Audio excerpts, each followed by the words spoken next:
In a world where screens dominate our lives, a silent epidemic is growing: screen addiction in children. From bustling cities to remote villages, digital devices are reshaping childhood. Today, we explore this global issue with a special focus on the children of Ghana, where technology is rapidly transforming lives and not always for the better.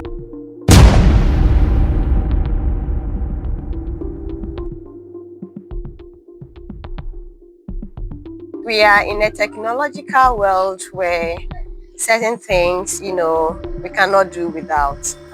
We are in an era where everything you need, you go online to search. But then again, these things also has its effects. I see a generation coming where this addictions, that is screen addictions, is going to break the family system. Screens are everywhere. They educate, entertain, and connect us. But for children, excessive screen use can come at a steep cost. Studies show that globally, children aged 8 to 12 spend an average of 4 to 6 hours a day on screens, while teens can spend up to 9 hours. In Ghana, where smartphone penetration has surged to over 50% of the population in recent years, children are increasingly exposed to digital devices at younger ages. I'll pick it from the angle of even we the adults. Now, when adults meet in any gathering, whether home, even sitting at the dining table, we pick our phones and we ignore, one-on-one conversations. I see children who have access to phones, to tablets, to do their homework. And most of these kids are so addicted to these things to the extent of, it's not only about their studying, they go beyond. The children are so exposed that it is having effects on them. Some of them, without phones, they can't even study. But it wasn't like this before. So I think it's something that is going to affect the generation now and the generation to come. We can do without. It's there for studies. You go do research and that will be it. But it shouldn't be something that you be so addicted to the extent that you have to stay with it. Even parents, as young as 6 months, 7 months, they try to, cocoa melon or whatever it is, leave it with their kids and then it plays so that they can have time to work, they can have time to do other duties. But these things are things that are affecting the children because they become addicted to it. Imagine a 6-month child having access to phone for studying, for listening to rhymes, and at the age of 18, there's nothing you can do about it. So I think it's something that we should look at it. Screen addiction is not anything healthy for this generation, and it's having so much effect on the kids. A 2024 study in Ghana found that 28.1% of children aged 1.5 to 12 years show signs of screen addiction, with boys being more affected than girls. This mirrors global trends. A 2023 review found that up to 23% of adolescents worldwide exhibit problematic screen use, impacting their academic performance, social skills, and mental health. I think it's a bad habit. Health-wise, it's not helping our kids. Sometimes the hours they spend on phone and on the laptops, I think when it's being done on books, it will help them academically. Why is screen addiction so powerful? It's about the brain. Screens, especially games and social media, trigger dopamine release, creating a reward cycle similar to addictive substances. Research shows that excessive screen use in children can lead to gray matter atrophy in the frontal lobe, affecting planning and impulse control, and the insula, which governs empathy and emotional regulation. In extreme cases, MRI scans of children with screen addiction show brain patterns resembling those addicted to drugs like heroin.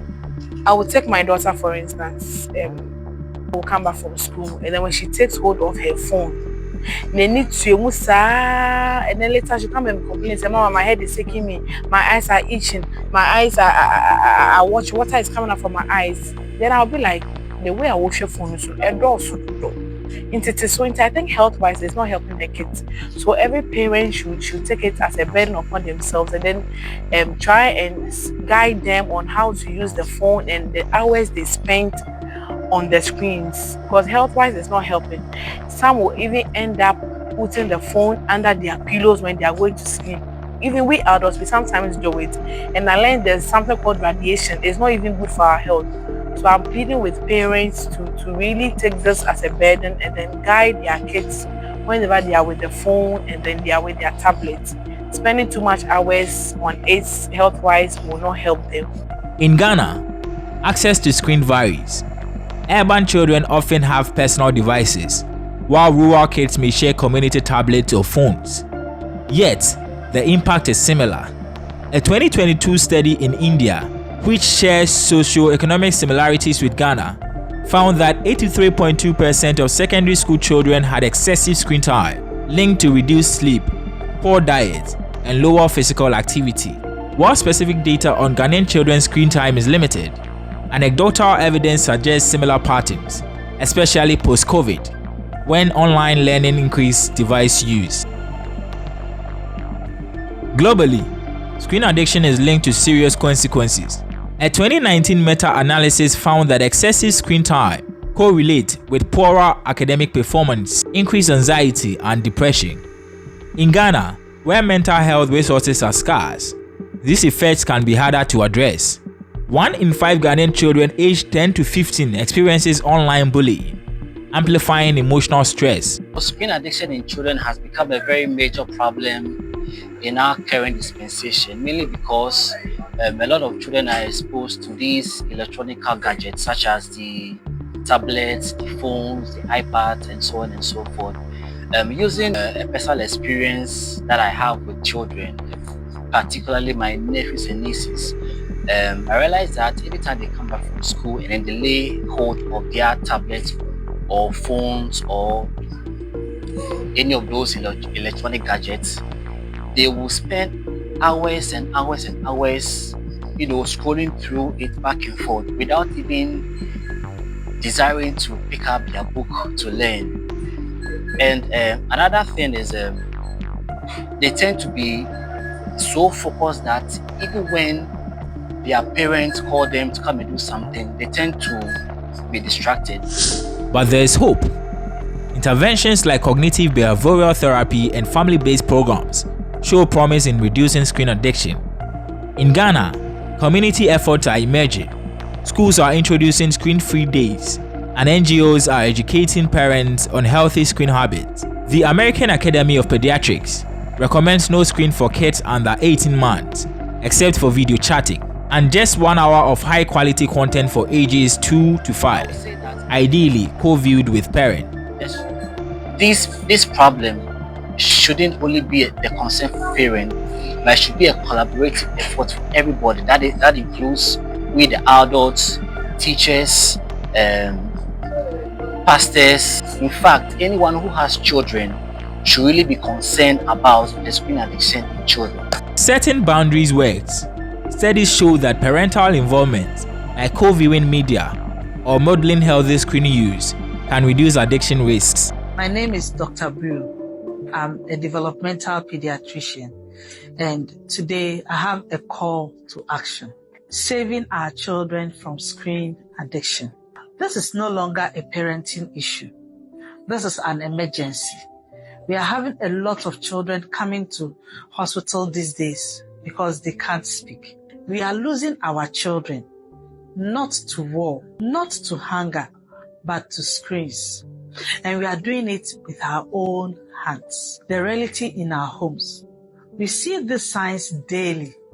Children who can't speak, children who avoid faces and who fear eye contact, children who are restless, anxious, violent, destructive, and withdrawn, children who can quote YouTube videos and say ABCD and 1, 2, 3, children who can speak with a foreign accent, but who can't say, "Mommy, I'm hungry." Children who cry all night without a screen and collapse into silence when one appears. These are not isolated cases. This is happening across Ghana, in every region, in every home, with a phone and a TV. Let's stop pretending that these children will grow out of it. They won't. Not unless we stop it. Not unless we stop the damage that we are causing our children. not unless we fight back. If you gave your child the screen, then you must take it back. And if the screen is the problem, the screen can't be the solution. Depriving our little ones of the screen is possible, but it needs bold parents. Yes, it takes work. Yes, it takes time, but it works. We have seen children regain their speech. We have seen children begin to laugh, talk, and connect again. We have seen families healed, not by tablets or therapists, but by time, touch, and love. But we can't stop at home. We must mobilize. It is time to speak up loudly, relentlessly, and publicly. In our homes, in churches and mosques, in schools, at PTA meetings, at community gatherings, on the radio, on the television, on WhatsApp groups, and on pulpits. We must demand protection for our children, especially those under 3 years. We must say with one voice, no screen for our children under 3 years. No phones, tablets, or televisions. No TVs in classrooms. Preschools must teach with human voices and hands. No cartoons in Sunday school.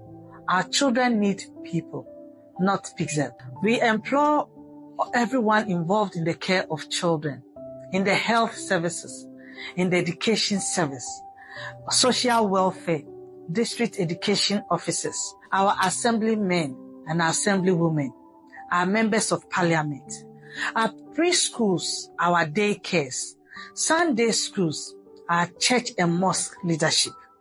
We demand a clear policy. We demand supervision. We demand change. This is a preventable issue, and silence is no longer an option. Parents, you are the army. You don't need permission to fight for your child. You need conviction. Start at home, then rise in the community. Let's go to every space where children are, and let's say, put down the screen, pick up the child. No screen shall raise my baby. We are reclaiming our future one child at a time. This is your assignment, not just to love your child, but to protect, to defend, and to advocate, to raise your voice until systems change, until preschools remove their TVs, until churches stop using cartoons, until screen addiction in children become a national shame, not a silent epidemic. Let's rise. The world will not save our children for us. We must save them ourselves. Start with one home, then one street, then one school. And don't stop until every child in Ghana is safe from screen addiction. The time is now. The voice is yours. The future is ours to fight for. Let's speak. Let's fight. Let's save our children. Screen addiction is a global challenge, but it's not unbeatable. In Ghana and beyond, the solution lies in balance, embracing technology's benefits while protecting our children's minds, bodies, and futures. It starts with awareness, community, and a commitment to reclaiming childhood in the digital age.